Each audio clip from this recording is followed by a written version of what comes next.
Welcome to 7th grade health class. This year I'm going to try something new called a flipped classroom. In a flipped classroom, we're obviously going to try to make what you do inside a class, out of class, and what you do outside of class, in class. So to get started, we're going to be looking at Chapter 1, Section 1 of your health book, all right? And typically in class, we will go through these on these slides, and we'll look at it. I'll discuss with you basically what I would typically talk to kids about in class as we read through this. Now, this means you do have to read these sections on your own, and I find it highly productive to read these on your own. It'll just reinforce what I talk about with you students. So, Chapter 1 is called Understanding Your Health and Wellness, and the Section 1 is called Your Total Health.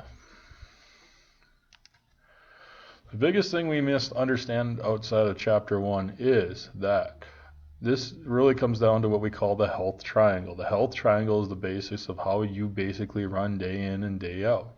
It consists of three sides: your physical, social, and mental, emotional. If any one of these three is out of alignment, it's hard to balance a triangle, all right? Obviously, we understand triangle has 3 points. Those points, they should be able to balance on any one of the sides at any given point in time.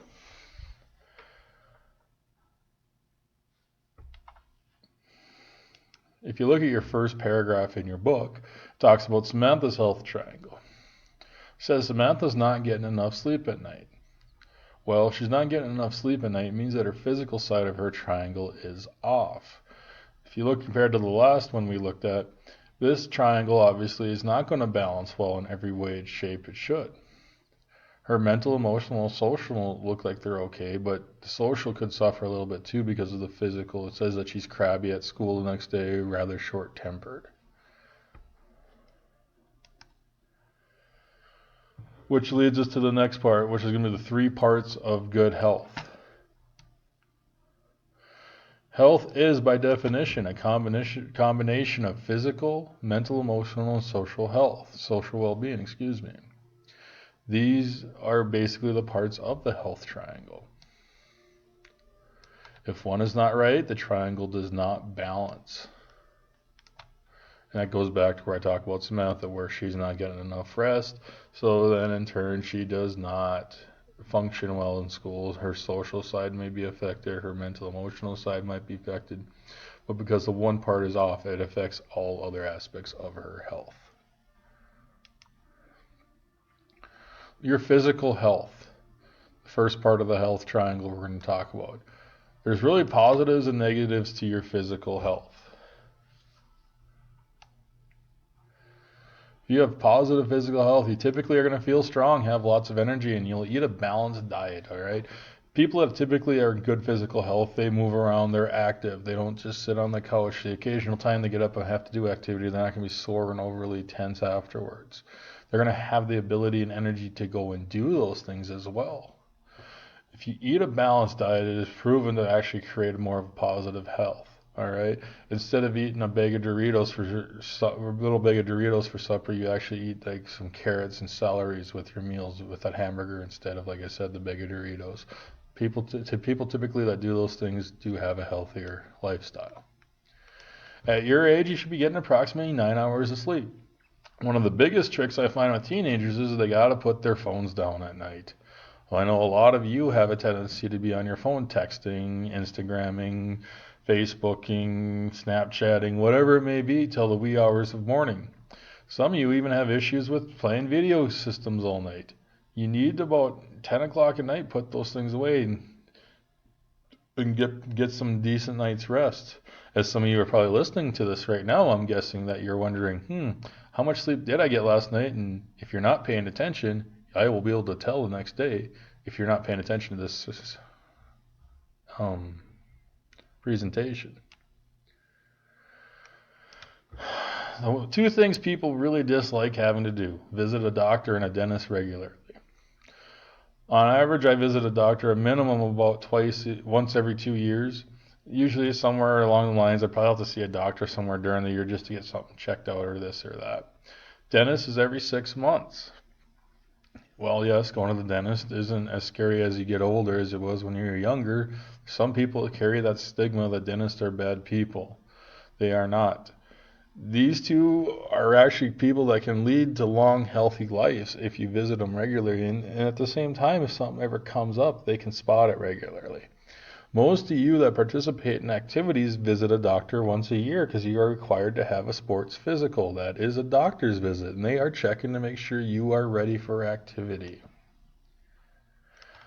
Some of the negatives that come with health, or negative aspects of health that people go through. Use of substances such as tobacco, alcohol, or drugs. These things can have such a negative effect on your life. Obviously, we know that tobacco can lead to different cancers and this and that. Also can lead to something called emphysema. Imagine this, that basically you're putting a bag around your head, and as emphysema gets worse, that bag gets tighter and tighter, and it gets harder and harder to breathe. I don't mean to put it in a morbid sense, but that's kind of what happens with people with emphysema. They basically end up dying of lack of oxygen. Other negative aspect of this is the people that do the physical things that require unnecessary risk. This is quite prevalent in society, and it's been there forever. This is where somebody does something where they get some great idea. They're going to jump a dirt bike over something that, an excessively long ravine or something like that. These are some unnecessary risks that teenagers do take. I know of a young man that lost his life. Unfortunately, it was about 12 years ago now, where he tried making a really long jump, and he made it before, but the one time he didn't, it ended up killing him. This was an unnecessary risk because he had a lot going for him, and don't get me wrong, he was all about the thrill, but I'm pretty sure if, his family probably didn't think it was worth it in the end.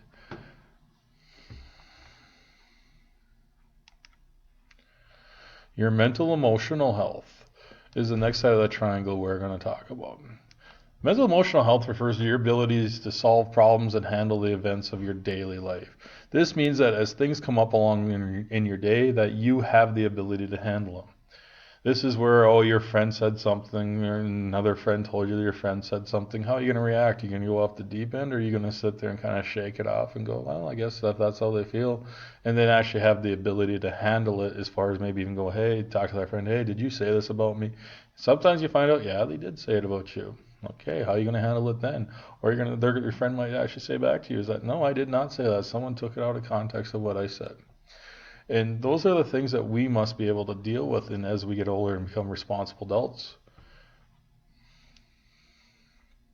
Mental emotional health also involves feelings. We all have them. Yes, some people like to cry, some people like to laugh, some people do a combination of both. It is normal to have feelings. If you don't have feelings, something's kind of wrong. This goes back to a story I knew of a guy I went to college with who his relative worked in the penitentiary system in North Dakota here, and there was a infamous murder that happened 25 years ago just here this past week, and they said they dealt with a guy, he killed like his parents, his siblings, and something like that, and he was like 21 years old into drugs, and they said the guy basically had no feelings. So somebody like that is a very dangerous person, actually. So they have no feelings, they feel no remorse. Involved, and you must be within these feelings face challenges in a positive, realistic manner. Okay, like we said, we talked about where your friend supposedly said something bad about you, and someone else told you it. Are you gonna handle it in a positive way? Are you just going to talk to that friend, find out if it's true or not? If it is true, just be able to handle it. And doesn't mean you have to go around spreading rumors about that person or anything else. Sometimes it's like, well, I'm sorry you feel that way about something, and you walk away.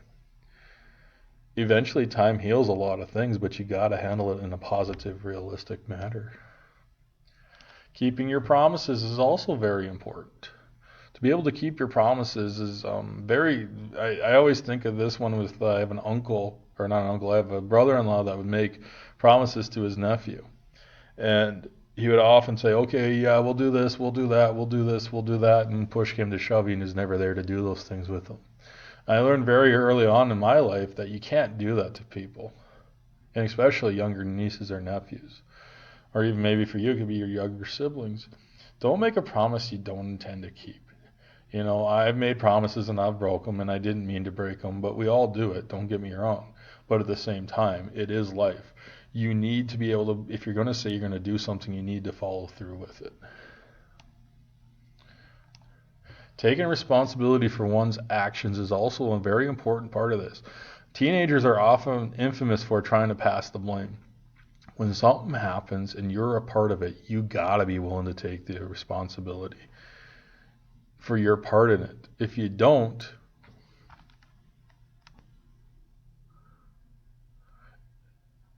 you will be setting yourself up for more problems down the line. Those could be such as additional punishment for actions you've already done, possibly losing friendships for people taking the blame for something you may have done. These are just some of the things that can affect you. It's just very important that one takes their own responsibilities for their actions. Don't get me wrong, I'm one that often deflects credit to other people, even though I think I probably had something to do with it, but guess what? That's okay. That's part of being a good person.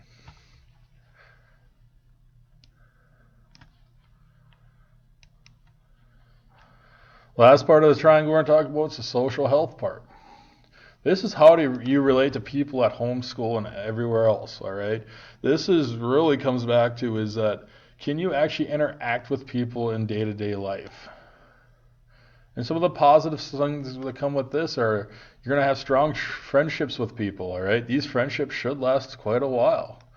Warm friendships. That doesn't mean you're necessarily best buds with them, but you got a good relationship with somebody. I think of this when I was growing up where I had some friends that maybe did some things that I wasn't most proud of, but I still had a relationship with them that, you know what, if they needed something or I needed something, we could ask each other favors, no big deal. These friendships are often going to be encouraging. You're going to open up to people, you're going to be caring, and you're going to listen to them, all right? All four things are very important to having good friendships with people. And obviously part of being social with them is that you got to be able to talk to them. You got to be able to listen to them. There may be a point in time where you got to show them empathy or sympathy even, all right? You never know in life when you're going to have to be there for somebody in a way that you never thought you would. Some of the negatives of social health. You gotta watch the tone of your voice. This one's one of my favorite things to talk about because this is teenagers. Teenagers love to talk about. They'll say one thing one way, but then the tone of voice says the other. It's like, did you do your homework? And they're like, yes. And it's like, really? Did you have to be that way with me? Simple thing like that. You gotta watch your tone of voice. You gotta use the appropriate mannerisms that come with it, which leads to the next point, which is the expressive actions. It's like, did you do your work? And somebody says no, and they start stomping their feet. Really? Do you have to stomp your feet to tell me you just said no? Just little things like that can drive adults up the wall. And as teenagers got to realize that there's no point in it, all right? There's a point in time to be expressive, and hopefully it's in a good situation. But realize when it's not maybe where we talk about taking responsibility, take the responsibility in a manner that is consistent with being an adult. Last slide, we're almost done. Last thing we're going to talk about is wellness, okay? Health and wellness kind of go hand in hand, but they are different. So what is the difference? Health is day to day. This is how you feel time in, time out of the day, all right? This means that you understand that every day is its own day and that you may feel good one day and not so good the next. Your wellness is more of the bigger picture, all right? Wellness is really how you're going to feel day to day, month to month and year to year, okay? This means that if you're feeling lonely and sad for an extended period of time, probably tells you something's wrong with your wellness. If you're feeling sad one day and good the next, that's the difference. Your health is okay, but your wellness may be fine too. So make sure you understand the difference. This is where I also use the geography term of weather and climate. Weather is day to day, climate is overall what it should be like approximately that time of the year. Mind-body connection, okay? This is the last part we'll talk about. The mind-body connection is pretty simple and basically states that emotions affect your physical health and physical health affects your emotional health. Your emotions can cause you to feel sick or anything else. If your mind says you want to be sick, you will be sick and you will show the signs and symptoms. If you go to the doctor will think, well, yeah, physically everything's right, but something isn't right with you. Physically, the same thing can happen. Your emotions can go up or down due to your physical health. If you're in usually good physical shape, that means your emotions are probably good physical shape and vice versa. All right, this concludes our first section. Make sure you take the time to read it, and make sure you study the highlighted words. You will see those on a test.